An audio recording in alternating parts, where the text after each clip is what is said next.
Hey, fellow G and Tears, those of us like a spirituality with a twist.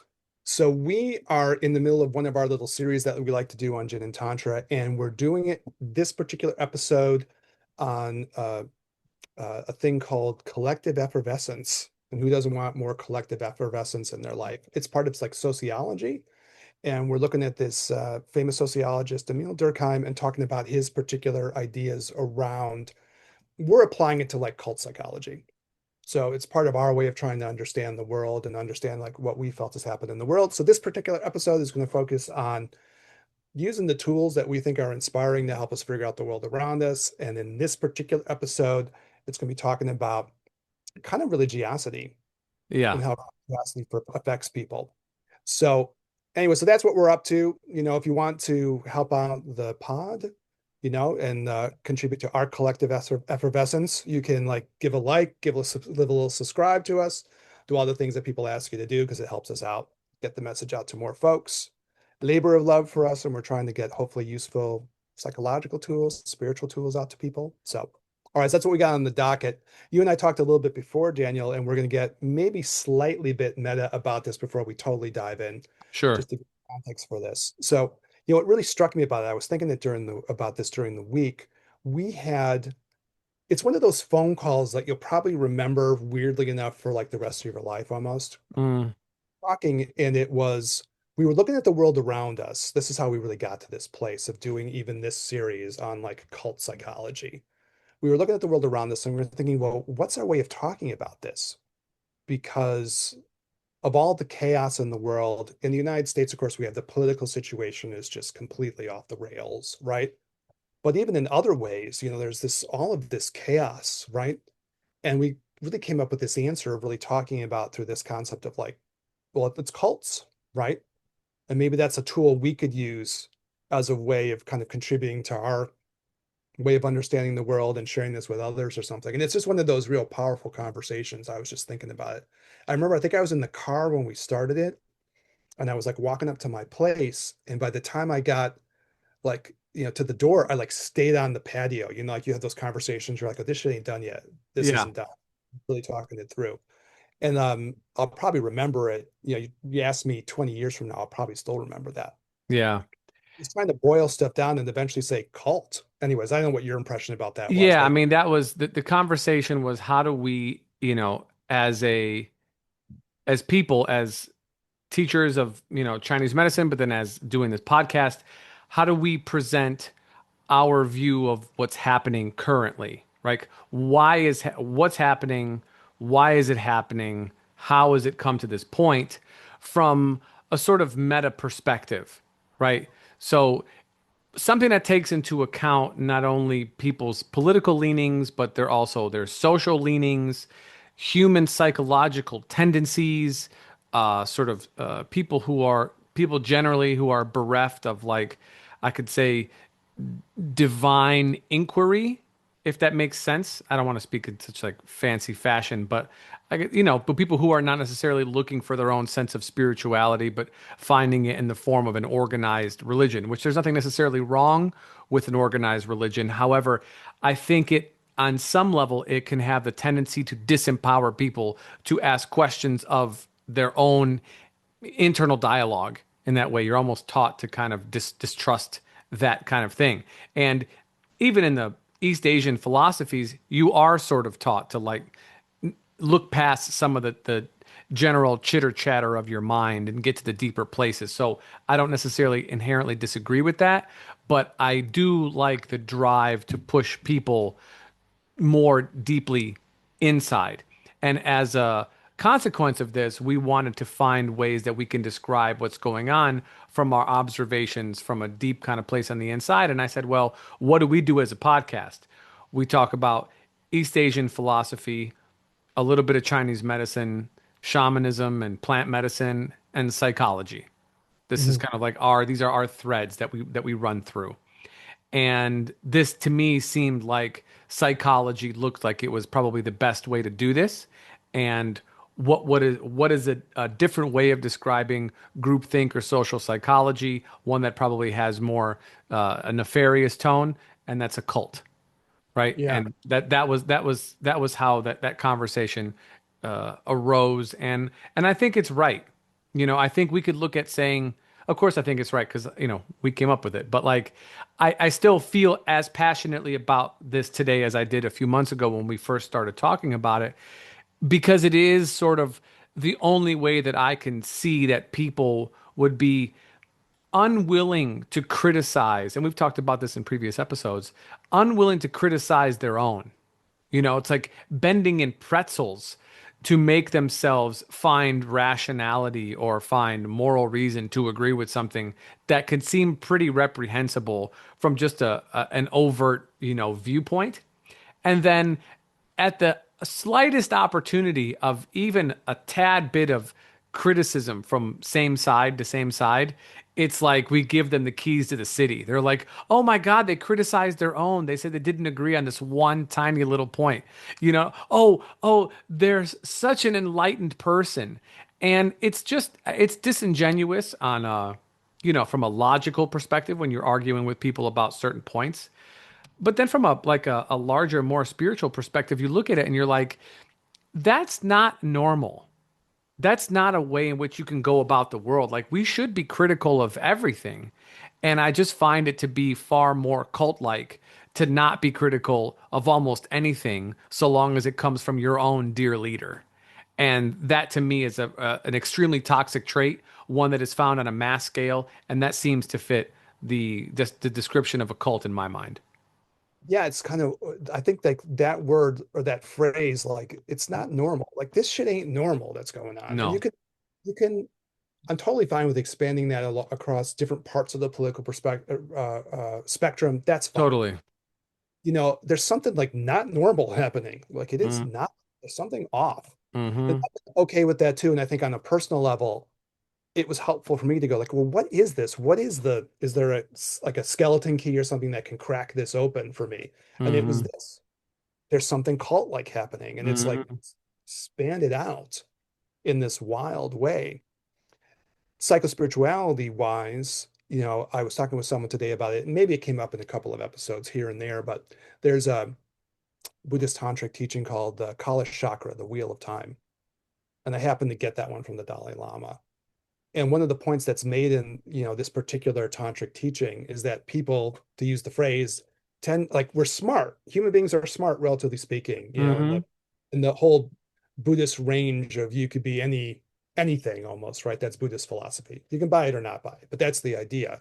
So if you compare like human beings to like a gerbil or a hippopotamus or whatever, we're doing Gerbil. pretty good. I mean, Yeah. anytime anybody brings a gerbil up, you just think of whose ass is it in? Like Oh yeah, yeah. that's it. There's nothing else. We can't comment on that because that could be Buddhistly close. You know the story behind that. We do, yeah. Yeah. But that whole idea of where human beings have a certain intelligence, that's part of who we are, right? Mm-hmm. Beings, but we get, to use the phrase, high on our own supply a lot. You know, Mm-hmm. this is Elon week that's being talked about a lot. Drop that. But in any case, people get high on their own supply. And we get so enraptured by our own ideas and our own Yeah. ideologies that we lose our shit on it. Yeah, totally. And I think that's what we're trying to do here. And we're trying to explore it through different, again, we try to be educational, right? We're not political per se, we're educational and we're trying to give like education around this. So anyways, Mm-hmm. I think for all these episodes, it's good to like get a little meta just to give context for people because, we do have an underlying intention what we're trying to do around this, Yeah. Yeah. not, I found this to be helpful for us trying to understand each other, like understand the world, right? Yeah, totally. All right. So our dude of this particular set of episodes, it's been a couple of weeks. So if you want to flash back, we go a little bit more context behind it, but it's famous French sociologist. So we're kind of trying to do this through the social sciences, right? It's a guy named Emile Durkheim, and we've gotten to the point in talking about him where we're going through this set of ideas from one of his books, which is called The Elementary Forms of Religious Life. And he presents his ideas about, like, I guess how religious psychology works might be a way to look at this, religious Yeah. psychology and psychology. And so we'll kind of give you like a little, a quick little mini course on it.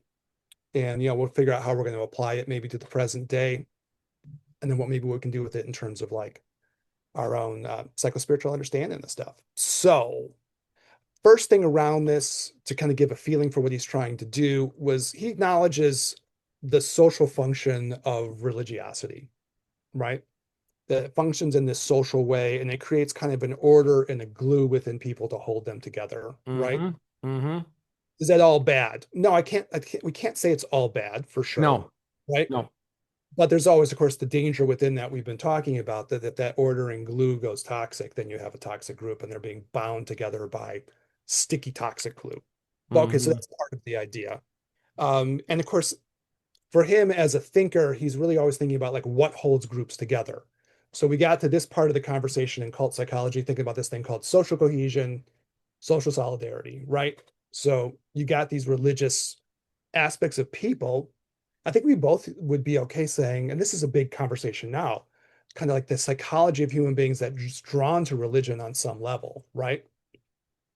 And we were looking last episode, if you want to go and check it out, of this idea of called one of his called anome, where people can feel vulnerable to like chaos and vulnerable to sort of lack of meaning and lack of content, right? Maybe lack of religious content. And people This can feel lost.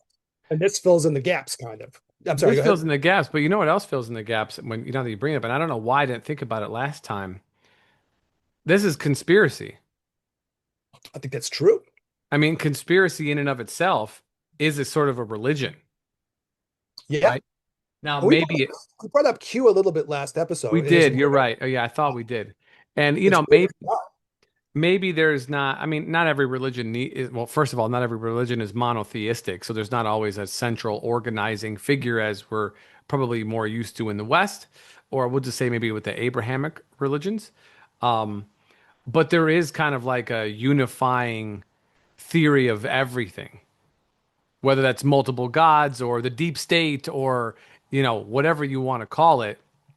There is an idea of social cohesion, community, and a shared language, you know, around this kind of thing that it around in the conspiracy in its conspiratorial worlds that is also like I don't know, almost esoteric in a sense, you know, and depending on how far down you go, it just gets weirder and weirder. Just like any good conservative religious zealot, that the shit they do just gets weirder and weirder the more you dig past the surface, right? Scientology or something. The more you go, the weirder it gets, you Any know? one of them. I mean, we can do it from any one of them. Any, I was explaining that Scientology thing to someone over the weekend, literally, and she was like, "What do they actually think?" And you get to the point where you're like, you go deeper, you go, gets weirder and weirder. mm-hmm. All of a sudden, you're talking about like thedons coming from some other planet that's invading into people, polluting their minds and spirits, and you're like, she was like, "Get seriously?" You're like, yes. Yeah. And there was the guy who wrote, is it Million Dollar Baby? Mm, First person I heard talk about this, successful screenwriter, I think won an Academy Award for that thing, mm-hmm. Scientology thing. And eventually he got to the envelope where he opened it up after the, I don't know, tens to hundreds of thousands of dollars that Yeah. he got to that. And it just, everything crumbled. And he was like, oh my God, I can't believe I've spent all these years to get to that. So yeah, right wing Scientology, or like left wing, whatever it is, you can get yourself in that headspace. The deeper you go, It right? was just a poop emoji. Just open it up and just ha ha. Yeah, exactly. A couple of fingers sticking up, That's right. middle ones. Yeah. Ha. Yeah. Anyways, yeah, it's that whole thing. And like I don't know, there's been that whole conversation that like of the anome, of the religious vacuum in the culture, Mm-hmm, mm-hmm. surging in to fill that gap. And I think that's really in Durkheim's wheelhouse, which is part of the reason why we wanted to talk about this, Yeah, right? yeah. Yeah. And people feel lost otherwise. And he ties, just going back to last episode a little bit, but he ties all these problems of anome, the I feel lost, I feel confused, I feel Mm-hmm. directionless, right? Yeah, There's nothing gluing me together to this society, and there's nothing holding my meaning of my own life together, yeah. right? With depression Yes. is for people. And like again, he Being, writes a book called Suicide. So yeah, isolation. yeah. And so you get Community, yeah. community is the antidote to isolation. And however that community looks, it can either help you or it can harm you.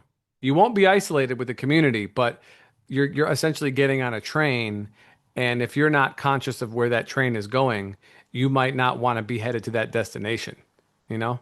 Yeah. I think at the end of the last episode, we're doing a little flashback, but by the end of that, we talked our way through it. And it was one of those great conversations that I really appreciate. Yeah. So thankful for it because the end I was like, okay, I get it. Some people will feel lost and depressed because they have that emptiness. That, Mm-hmm. and some people will feel lost and depressed because they feel crushed Yes. and they're trapped and they Yeah. can't get out. Yeah. And I go, okay, that diagnostically makes sense to me. And Mm-hmm. I felt in a good space at the end of that conversation because Mm-hmm. maybe I wasn't so clear about that in my own mind in that way, but Yeah. that so Jin and Tantra doing what it's supposed to do, you know, Mm-hmm. everybody, right? We all get our own things we get out of this. So, Mm-hmm. all right. So that's the idea of like the social function of religion of uniting people together in this way and holding a group. In the cult, we're talking about something toxic. Maybe in other situations, we could be talking about Sangha, right? As you like to bring up, Daniel. Yeah, the community. That could be the spiritual community that you're part of, and that is good, right? Mm-hmm. You know, but okay, there's danger in it, but there's positives too. Okay, the next thing he gets to is this idea of what he calls collective representations. So once you get a group of people like this, they're going to have things that come to like symbolize the whole group. And they become very important objects for that group. They'll tend to imbue those things with all kinds of meaning. Mm. Talks a little bit about stuff that would be, I think, in your wheelhouse, Daniel, like shamanically, because some of this might be like totem figures that might be kind of animal based or something that you might have in a traditional shamanic setting, right? And the group feels a connection through that, or whatever it might be. So he kind of gets anthropological in a way here, but I think spiritual in the sense that like that might be a thing that pulls all that group together. We unite around our connection to A this symbol. symbol or force, right? Yeah. Well, I mean, I don't shamanic, yes, but I think that description might do this a disservice by limiting it to things that have less prevalence in modern culture.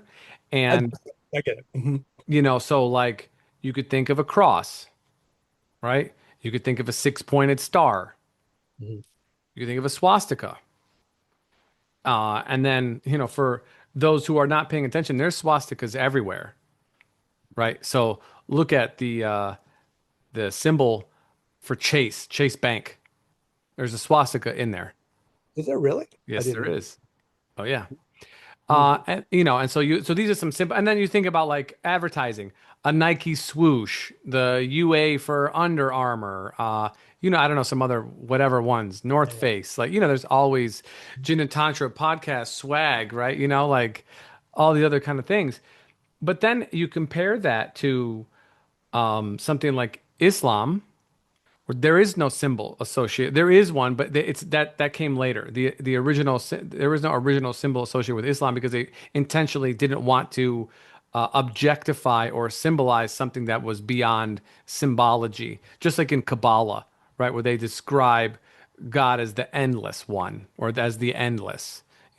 So the intentional use of symbology towards group cohesion is and has been a unifying feature for cultures, cults.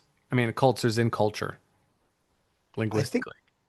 yeah, my notes too. I had this idea of like flags and crosses and things like Yeah, that. totally. Flags, really good one. Yeah, yeah, yeah, yeah, yeah, yeah. Like, if you get what he's saying here, it also, and we all get this intuitively, but he has a whole theory kind of around this that's interesting to talk our way through because what he's saying is that those things get imbued with so much meaning, Yes. right? Yeah.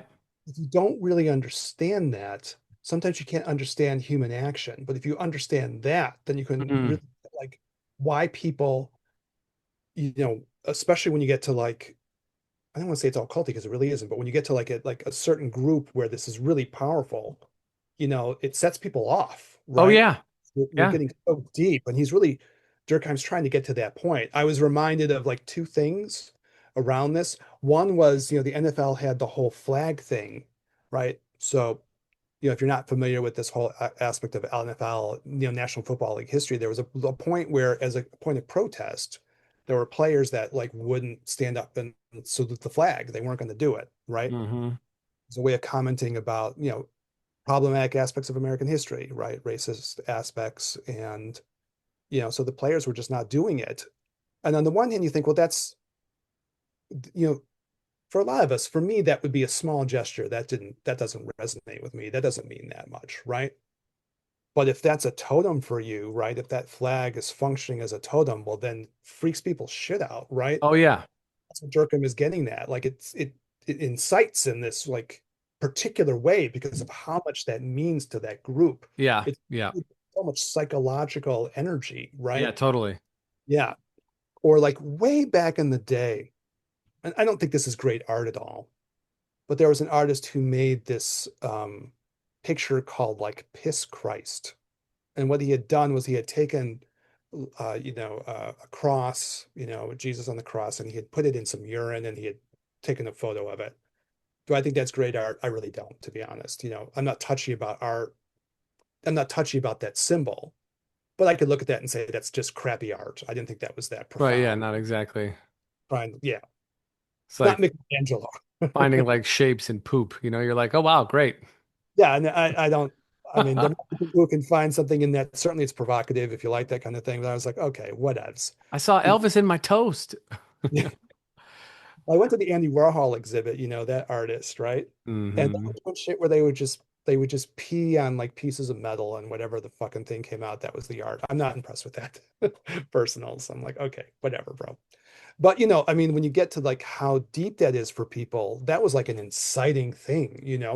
Yeah.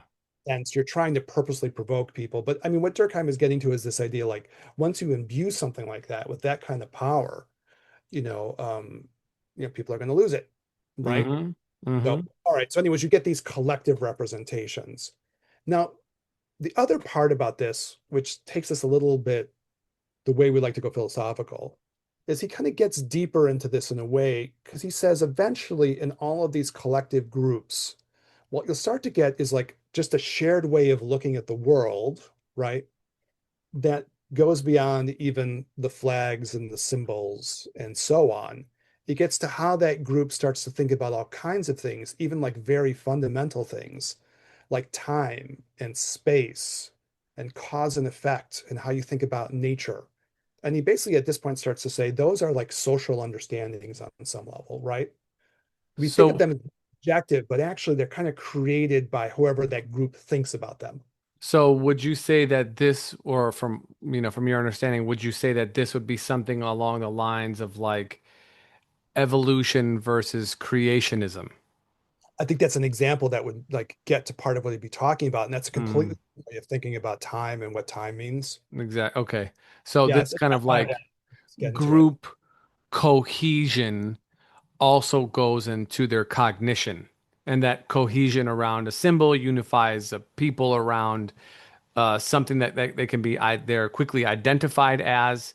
Either they are or they're not that particular thing, right? And I'm using Christianity in the moment here, but people can certainly replace this with any other religion. Just slap the symbol on there, right?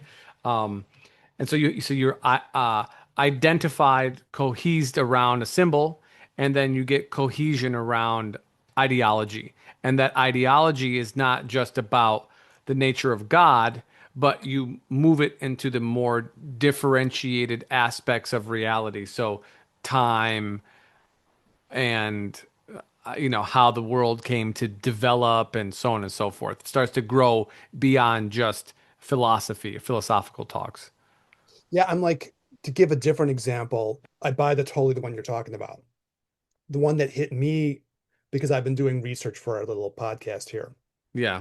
listening to this book called Cults Like Us, and Yeah. maybe I'll do a little review on it at some point, right? Sure. Just overall. And then other things with the referencing cults, like I listened to, there's a journalist who wrote something about like Silicon Valley, and Hmm.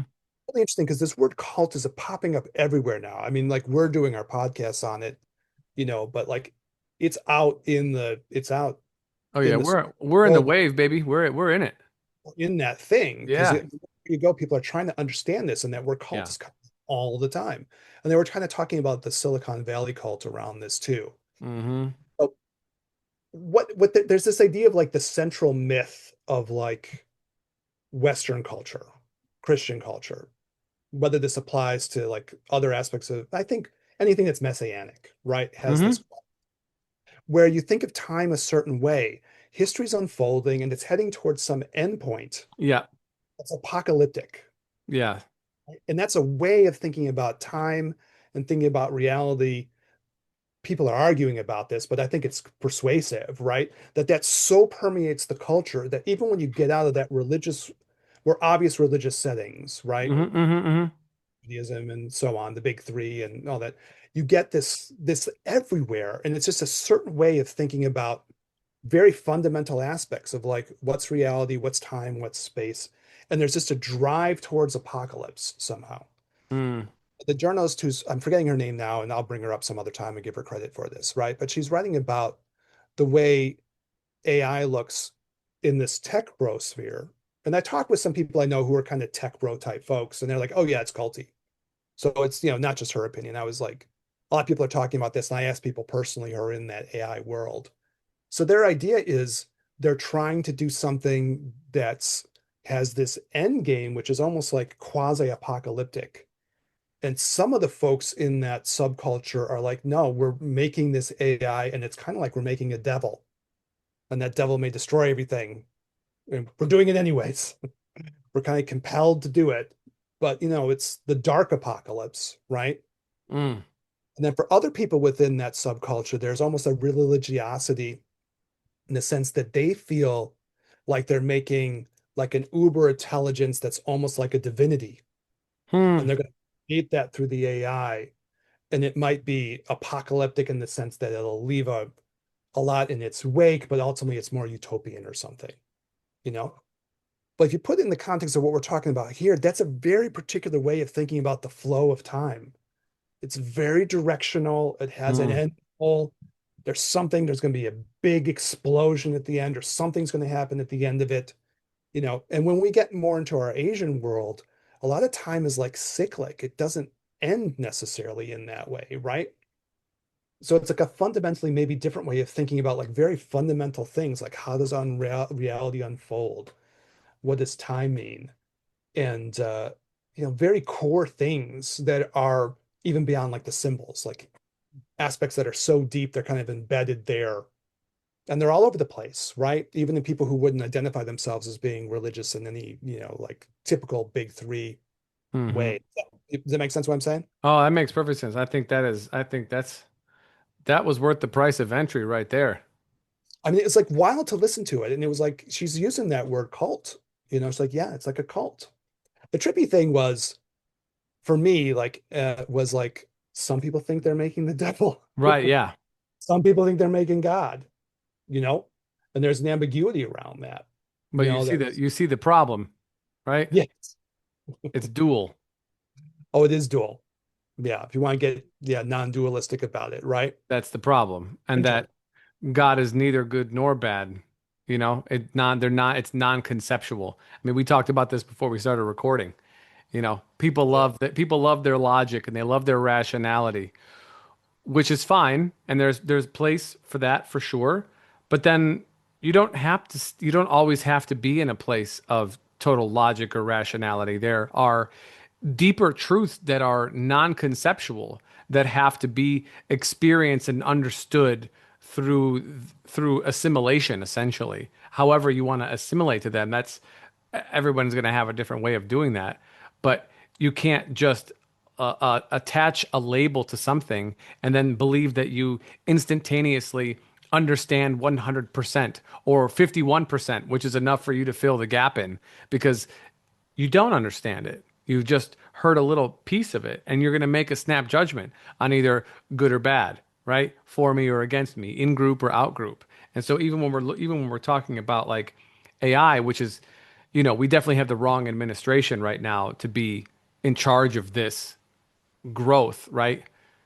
Important moment in this technological Yeah. window. Yeah, for sure that there is going to be zero. I mean, now, but let's be fair.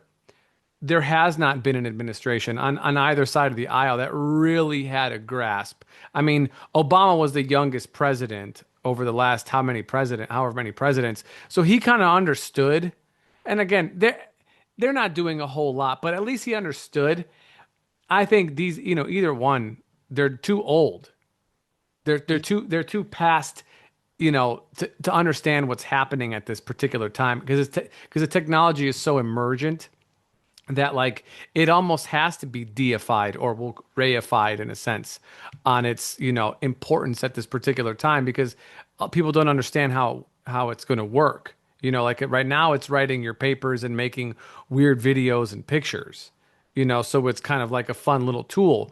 But I've mentioned this to a couple people before, and I'll bring it up on the podcast now. And if I've brought it up previously, my apologies for being redundant. But at this moment AI is kind of working for us, but in the way that it's working against us, not to talk about jobs or anything else like this, your Google, okay, your search engine, which I'm going to assume is Google because it is for like 90% of people. If you or me look up something, we're going to get two different views on the same subject, even though we're Googling the same thing. Okay. Or we're going to get different suggestions based on what we are looking up normally. Okay, fine. That same thing is going to happen and does happen with your AI, whether you're using ChatGPT or whatever, whatever one that you're using. You're going to get curated, personalized responses that A are just for you and B are not always correct. We Mm. assume that they are right. They're not always right. Googling something, if you Google something that you have knowledge of, you'll realize that the little answer that they give you at the top of the screen is a summary of many articles, but it might not be necessarily correct unless you actually read the articles and extrapolate for yourself what comes from them. So there is maybe unintentional, nefarious aspects of this for now, but it's sort of diffused person to person. But when you look at that and as a in a cultural milieu, it's not exactly without incidents. It's not a neutral thing. It's not just, it's not cologne in a room. It's a fart. It's not objective for sure. It's correct. Yeah, it can be objectively stinky. Yes. I think yeah, so a lot of what you're talking about, like, is certainly like once you start going down this, like, say, dualistic thing, you're getting a lot of us versus them. Yep. One of the things that's been weird for me about the time now, and there's a number of ways to take what we're talking about, and but one of the things has been like what you end up having is a lot of this thing where people are wrapped up in their own ideologies and they're trying to impose it upon others. Yeah. And it's obvious that people do that. Like, saying that is like, duh, people are always doing that. But like, I think from a Buddhist point of view or a spiritual point of view, what the fuck is that? Why in the world would you think that you're in the position to really impose your ideology upon a whole bunch of other people? And that you're part of that is because you're so enmeshed in your own understanding of whatever that subgroup is, that all of a sudden you want to drag everybody else along with it. And that can go, of course, in multiple ways, right? Mm-hmm. No, I mean, one of the things that, inspired us to do some of these episodes was all of a sudden it was like what my friend who is a tech person, he's a very AI intensive person, but he was like, oh yeah, there's a cult there. There's a tech bro cult and they got something going on. They, Mm-hmm. you know, and, or, we talk about a lot of religious stuff. They're Christian nationalists that are like trying to impose their vision of the world. They want everyone to live by that. And it's just on some level, it's like kind of duh. Like, even saying is like, okay, Yeah. of course human beings do that. But there's just something so bizarre about that psychospiritually when you really dig into it. You know, Mm-hmm. Mm-hmm. on the AI point, I'll just bring up the one thing because we haven't had a chance to talk about it. But there was the idea, however this happened, that people were trying to get into the back door of like the On, Grok. on Grok, yeah. They were fucking with it essentially to make it Yep. say things about South Africa and like white genocide in South Africa. Yep. And that thing freaked out. Yeah. And it almost seemed like it got, I don't, however you want to interpret that, but it got a little like petulant and resistant or something, right? Hmm. Got like a little passive aggressive to the extent that like if you don't know the story, it all of a sudden started like dropping this stuff randomly into people's searches. Yeah. Okay, yeah, let me tell you about this South Africa thing. You're like, Oh, I Googled chocolate chips, all right? I was looking up recipes for cookies. I don't. I wanted to know what's happening with the Pacers and the Knicks, and all of a sudden I'm getting a bunch of stuff about South Africa. Yeah. Okay. And then it started actually saying things like, well, I'm supposed to like be objective, but someone is sort of making me do this. Yeah. So it was a little resistant as far Yeah. as, anyways, that's the AI thing. But this idea of this collective meaning, right? Yeah. And uh and so then like what Durkheim does with this kind of, pulling this stuff together is essentially you have these truths, even things about like what's God, what's reality, what's divinity, who are we? These are sort of social concepts.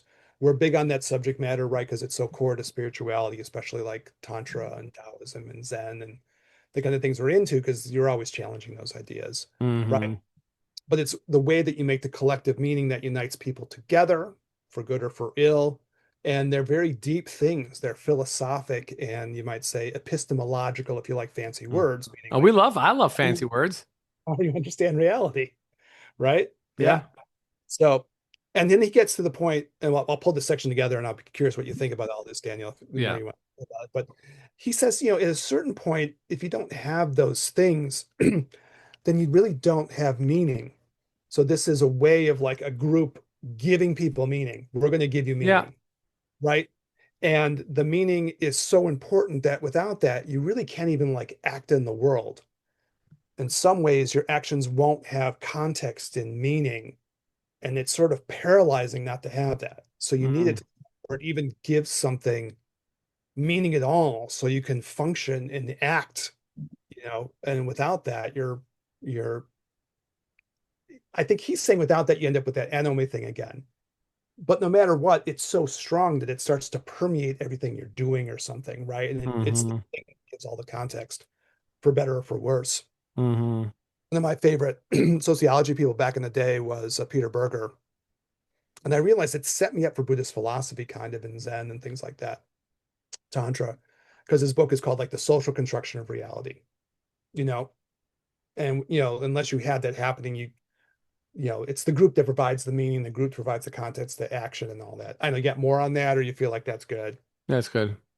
There's a part of it. Well, okay, we'll get more into this. We'll pull all this shit together ultimately. But Hmm. all right. So then, like, what Durkheim does next is this idea that you have like the sacred and the profane. These are big things for him. So the minute you start having a kind of a collective identity with the collective symbols and the collective meanings, all of a sudden some of these things come to be sacred objects to the group, and they're almost kind of divine within that group, right? Hmm. Probably the more culty you get, and I've been using this idea from Durkheim of like mechanistic group thinking, where you're trying to get everybody to be more the same, right? Hmm. Like the cogs in the machine or something, right? Where there's high conformity, high pressure for conformity, and high potential punishment, right? For lack of conformity and like group shame, you know. Once you have these objects, of course, then they have to be treated by reverence with everyone in the group. Otherwise, you're gonna get a lot of backlash, right? Mm. And that's going to be a major problem, right? And these objects have to be surrounded by sort of a ritual and kind of an awe around them. He talks that way. So that's interesting, I think, for our stuff, the difference between sacred and profane, right? Hmm. You start getting those things. I don't know. What do you think about those words? Do they mean anything to you? I'm trying to think of what sacred and profane means to me, given my psychospiritual I disposition. think because ritual has been removed from the culture and is even like kind of a weird word that gets associated with paganism, that it has been because we're based on a puritanical ideology from the people who founded this country, that that is just frowned upon. Ritual. Yeah. It's sort of it's an occult, it's esoteric, it's spiritual. There's, who knows what's involved with this. There's very few rituals even in our society. When you think of rituals, what do you think of? okay, marriage, that's a ritual, you know? I don't know. If you Yeah. want I mean, outside of that, like not everybody has, outside of religion, there's no cultural rituals, right? I guess you're supposed to look people in the eye when you give them when you cheers, you toast to something, right? Wait, look somebody in the eye, or you have bad sex for 7 years or something like that, or whatever it is, Dang, I I never don't heard know. that. And every culture has their own. Ominous ritual. Yes, everybody has their own little things, but collectively there is not that. And so I think without ritual, sacred and profane don't have a lot of place in the culture generally. And that well, that subject will be continued for sure, right, as we go through these sections of what he's trying to say, because he does recognize that, right? Mm-hmm. As you lose the ritual and you lose the collective feeling of what's sacred and profane, it has consequences, right? Mm-hmm. And like in the theory of what we're trying to present in terms of this podcast and what's happening in the world around us with cult, then a lot of things are trying to fill that space, right? So, that's a thing. And then like, we're kind of multitasking in this. On the one hand, we're talking about cultiness, and on the other hand, we're just trying to talk about like how these ideas can help us out psycho-spiritually overall. Mm-hmm. Multiple things we're trying to do. And for me, I realized like I got something got a little complicated around this that I'm trying to figure out what I think about it. I'll talk about just for a second, then we can move the subject matter on. But I have like like we did a retreat, right? We did our first Gin and Tantra retreat. And there we did set up an altar, right? And we put things Probably there. should say what an altar is, Eric. Yeah, we did it like this is like more in the tantric world, but you usually put some objects there that you think have spiritual meaning, right? Mm-hmm. It's our own way of doing kind of what we're talking about here, right? And sometimes it'll be, little statues of some of the practices that you would do, right? If you did like a white Tara practice, and that was important to you, you could put a little statue of white Tara on the altar, right?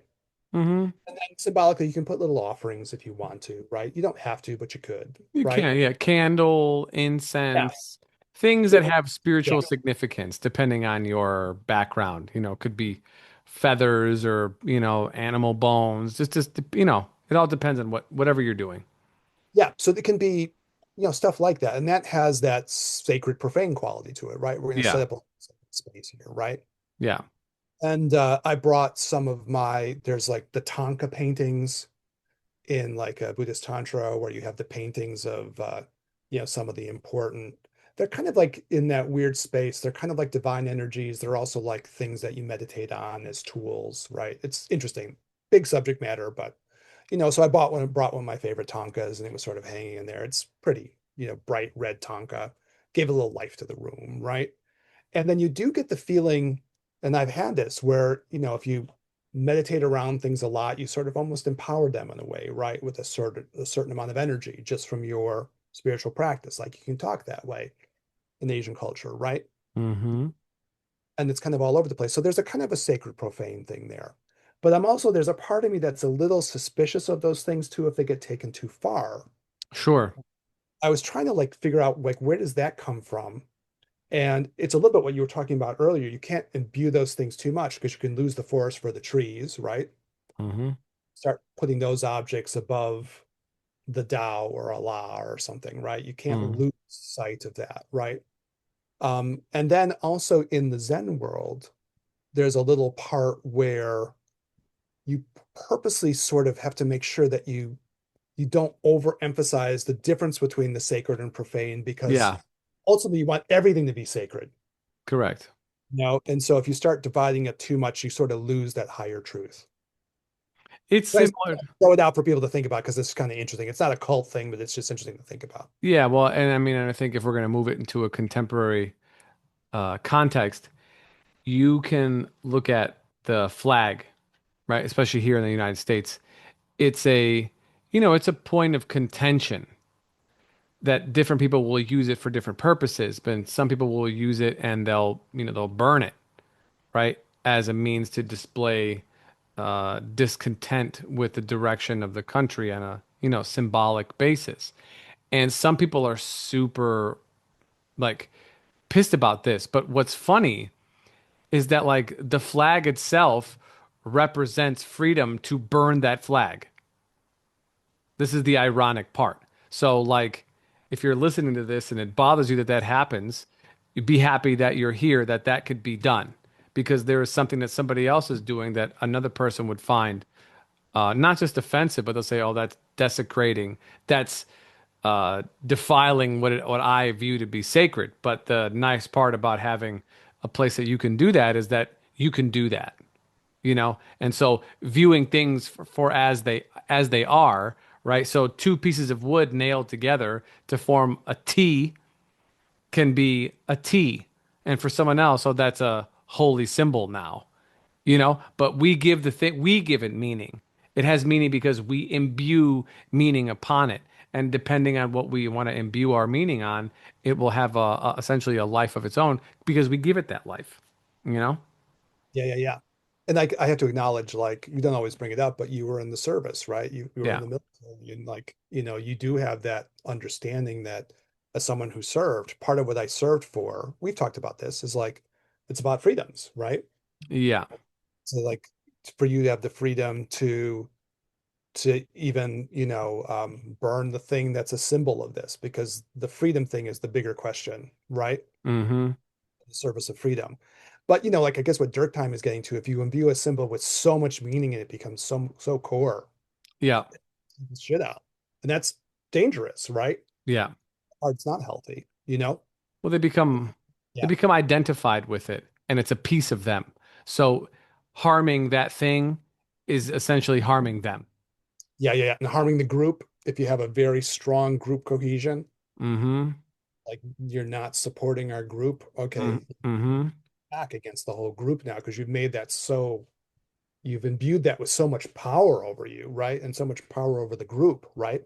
And I don't know if this is a term or not, but like I'm gonna coin it now, even though we're pretty late in the episode to be dropping uh intellectual, we will call them grenades, not bombs.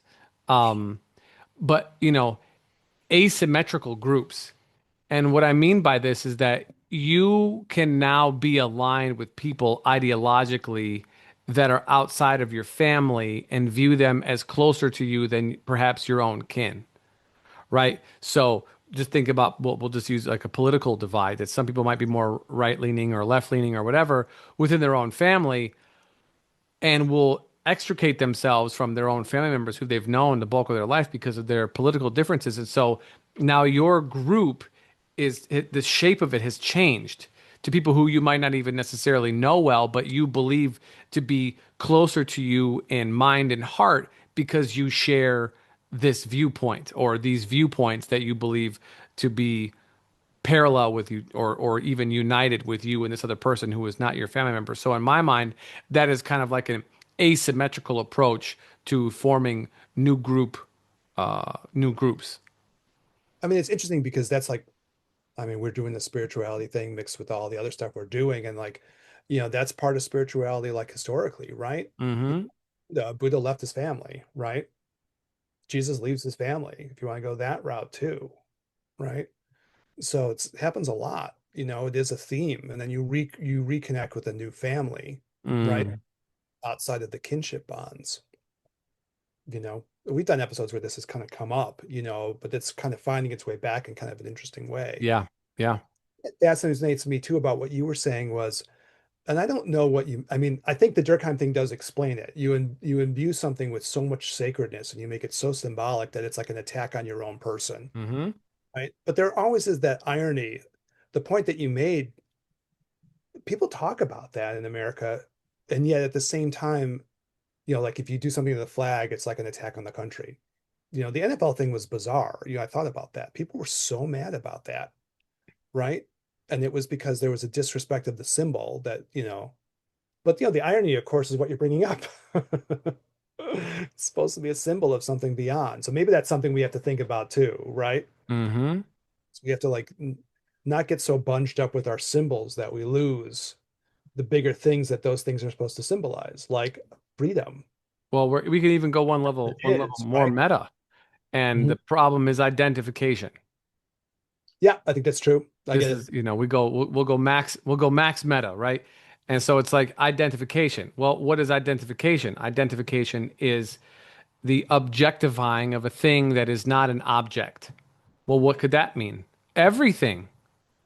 The belief that, and we talk about this a lot on the podcast. I know recently we're sort of, foraying into the kind of a little slightly more contemporary topics, but still with our lens that like you can make if you believe that things are the way that they appear to be, then you are going to be inherently fooled all the time. And you're going to see things as they are, exactly as they are. As mundane life is only mundane life. That's what it is. Very materialist. But that is not the case. This is the Newtonian view of physics, right? Life is like a bunch of cue balls on a pool table that whack into each other, and that's the end of it. That's all. And once all the balls go into the holes, no more game over, right? And maybe if you believe in some afterlife, then there's pool that gets played in heaven or something like this, right? That's the end of it. However, Newtonian physics is not where the story stops, you know? Relative physics is where the next story begins. And that is exactly what we're talking about. It's seeing beyond what life seems to have to offer you. And when you objectify something, like we talked about earlier, you believe that you have an understanding of this particular thing. And even if you don't, you understand enough of it to fill in the blanks, even if you're wrong, but you do anyways. And so you objectify this symbol as you, or this other person as an extension of you, or your home as you. And therefore, anything that is like against you, you are going to put your defenses up. And then you will do whatever it is that you are trained to do or not trained to do. So fight, flight, fuck it, whatever, whatever you're going to do, that's what's going to happen. And this just happens continually. And our message from the very beginning has been the same. Understand this, break the bond. That's it. We don't have to do another podcast episode ever. That's essentially, that's the One message. clip that will go on forever. That's it. Understand it, break the bond. You choose, free yourself. Because then when you can, then nobody can do anything to take you outside of yourself. Because newsflash, there is no self. You're not who you think you are. And you're definitely not attached to a fucking flag or a symbol or anything else like this. It's not to say that those things can't have a cohesive meaning for your life and can add to your existence and what you want to work towards and bettering humanity. I'm not removing compassion from this discussion, but I'm trying to like highlight the absolute toxic nature and small-mindedness of objectification as an outside thing being viewed as a part of myself. And therefore, I have to be offended and defend this thing as if it were my own life. Yeah, maybe like we're getting to the end of this episode, right? And we'll have one more Durkheim thing left because there's a little bit on this whole collective effervescence. We never got to it. Sometimes it happens. So collective effervescence part two, we'll do it. But in the series we're trying to get across to people. But I think that like I had someone who was asking me, like, okay, normally you talk about spiritual issues. Now you're almost in this area where there's little political elements to what you're doing. Like, what's up with that?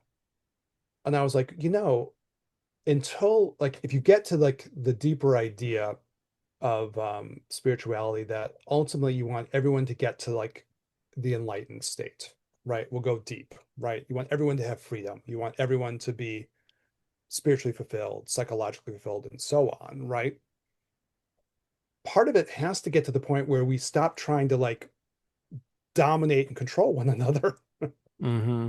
right? We have to get to that place. Going back to the beginning of episodes, that's the Kala chakra problem, the wheel of time problem. In part, we get so bunged up with our own ideas, our own symbols, our own whatever.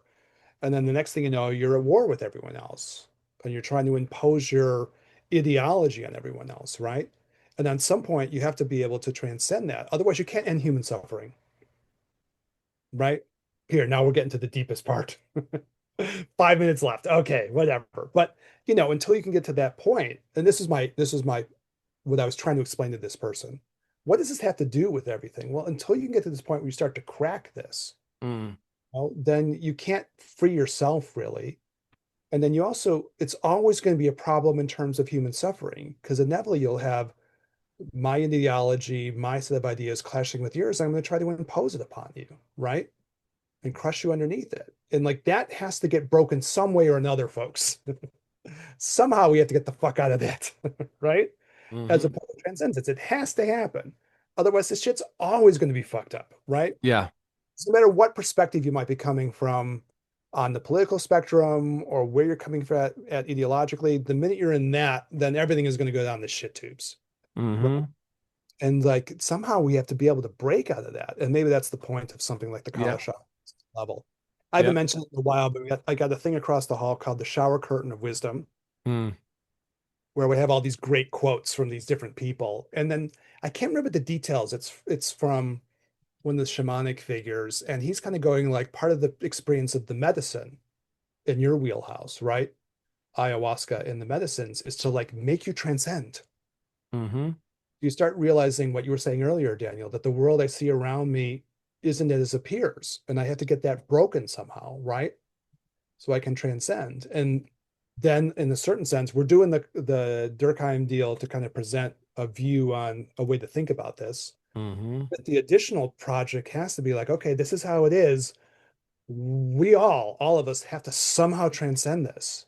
Hmm.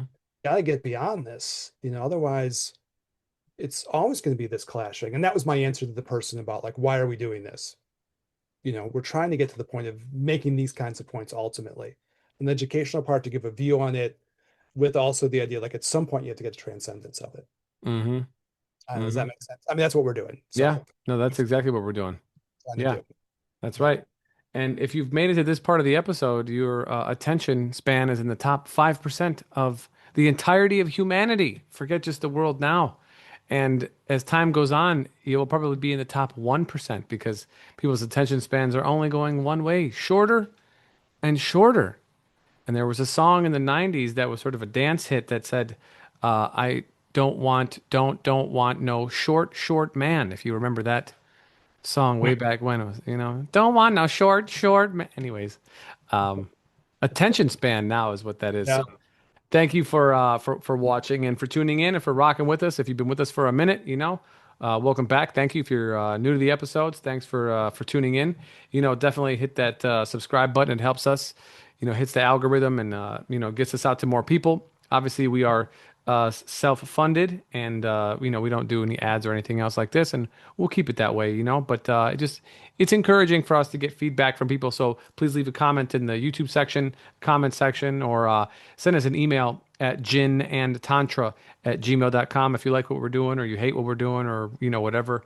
We will take it. You know what I'm saying? Or feel free to hit us up on the gram at the Gin and Tantra podcast. For Eric, this is Daniel. We'll catch you guys in the next one. Peace.